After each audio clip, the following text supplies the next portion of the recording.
আজকে আমি করব সর্ষে বাদাম সর্ষে পটল। তার জন্য চীনা বাদাম ভাজা বসিয়ে দিয়েছি, এটা ভেজে নিতে হবে আর কি, ভেজে তারপরে বাটবো। আর এখানে দেখো সর্ষে, সাদা সর্ষে, কালো সর্ষে, দুটো সর্ষে একসাথে করে নিয়েছি। এটা ধুয়ে নেব। এই সর্ষেটা বাদাম আর কাঁচা লঙ্কা দিয়ে বাটা করব, এইটাই দেব তরকারিতে। আর এখানে দেখো এই যে পটল কেটে নিয়েছি, আর এখানে তো রাখার জায়গা নেই কিছু।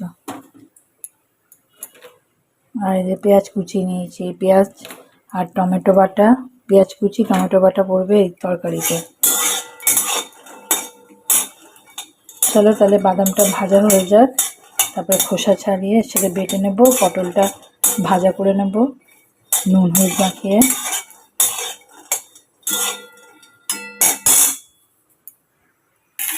দেখো বন্ধুরা, বাদামটা ভাজা হয়ে গেছে, এবার পটলগুলোকে নুন হলুদ মাখিয়ে ভেজে নিচ্ছি।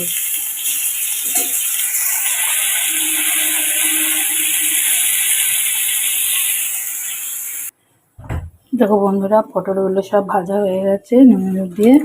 এবার কড়াইতে তেল দিয়ে দিচ্ছি, সর্ষের তেল 1 টেবিল চামচের মতন। এবার তার সাথে পেঁয়াজ দিয়ে দিচ্ছি।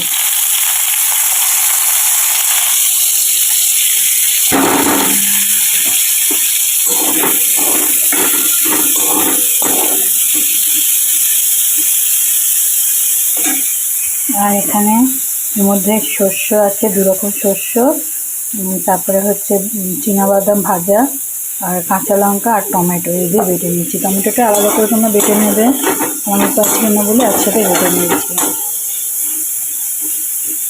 পেঁয়াজটা ভাজা হোক, তারপরে বাটা মশলাটা দিয়ে দেবো। দেখো বন্ধুরা, বাটা মশলাটা দিয়ে দিয়েছি পেঁয়াজটা ভাজা হয়ে যাওয়ার পর। এবার একটু কষিয়ে নিই, কষিয়ে নিয়ে পটলটা, ভাজা পটলটা দিয়ে দেবো। চলো কষিয়ে নিই।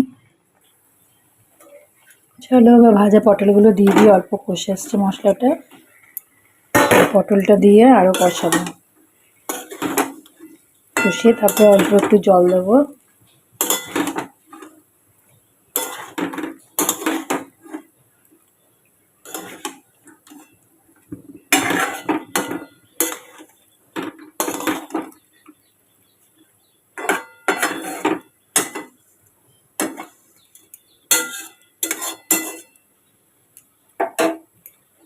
চলো পটলটা কষিয়ে নিই।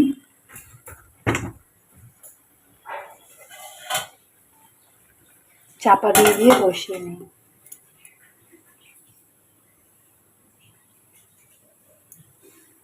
একটা উদ্ভট পোকা দেখে ভিডিও করতে গেছিলাম, ও আড়ালে চলে গেল, দেখাতে পারলাম না তোমাদের।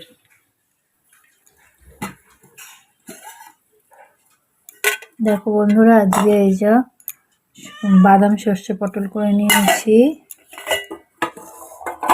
আর এই মাছের ঝোল করে নিয়েছি আলু দিয়ে, আর এই টিফিন বক্সে আছে থানকুনি পাতা বাটা। এই আজকের খাবার।